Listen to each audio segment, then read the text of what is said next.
Hey there and welcome. If you're learning English, you probably know this feeling, right? You leave the classroom and poof, your English practice just stops. But what if it didn't have to? Today, we're going to look at how you can weave English practice into your everyday life, making it simple, natural, and, well, constant.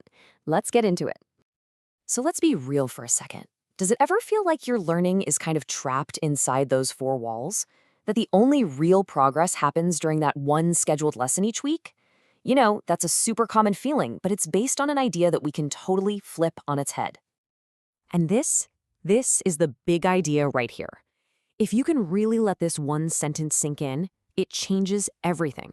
It reframes your entire world, your walk to work, your phone, even your own thoughts, as one giant opportunity to learn and get better. So, what does it actually look like, seeing the world as your classroom? Well, it's all about a mindset shift. It's about going from being someone who just sits and receives information, a passive student, to someone who is actively using the language day in and day out. Now, what's really interesting about this slide is the sense of freedom you get with this new mindset. Look at the old way. It's so limited, stuck to certain places and times. But the new way, it's everywhere, all the time. You're not waiting for a lesson anymore. You're creating your own constantly. Okay, so thinking this way is great, but how do you actually do it? That's what this next part is all about.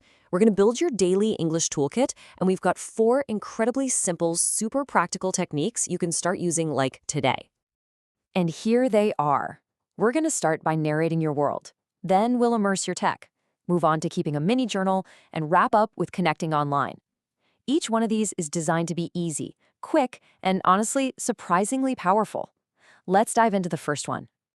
All right, our first technique might feel a little weird at first, I'll admit it, but it is one of the most effective ways to actually start thinking in English. You're basically going to become the narrator of your own life. And yeah, it really is that simple.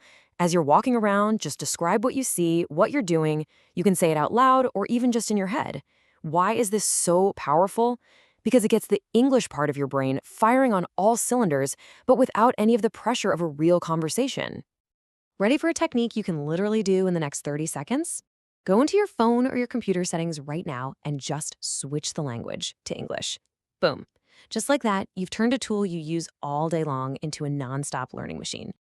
Now, it might feel a little tricky for the first day or two, but you'd be shocked at how fast you adapt. And the best part? You'll start picking up essential modern vocabulary, words like settings, connect, or update, completely naturally, just by using your devices like you always do. Let's move on to writing. And again, the key here is to keep it simple. Keep it totally pressure-free. The goal isn't to write a novel. It's just to write a couple of sentences in English at the end of each day. That's it. Seriously. It doesn't need to be some long, elaborate essay. Just 2 or 3 simple sentences about what happened in your day. This tiny little habit builds consistency and helps you practice linking your thoughts and feelings together in English. And for our final technique, it's time to put those skills into practice with actual people. You can find language exchange partners or online communities that are all about practicing English. It's an amazing way to build those real-world communication skills. And hey, remember, the goal here isn't to have a perfect hour-long debate right away. Nope. Even just a short, simple chat once a week can do absolute wonders for your confidence. It proves to yourself that you can use this language to connect with another person. So let's pull all this together.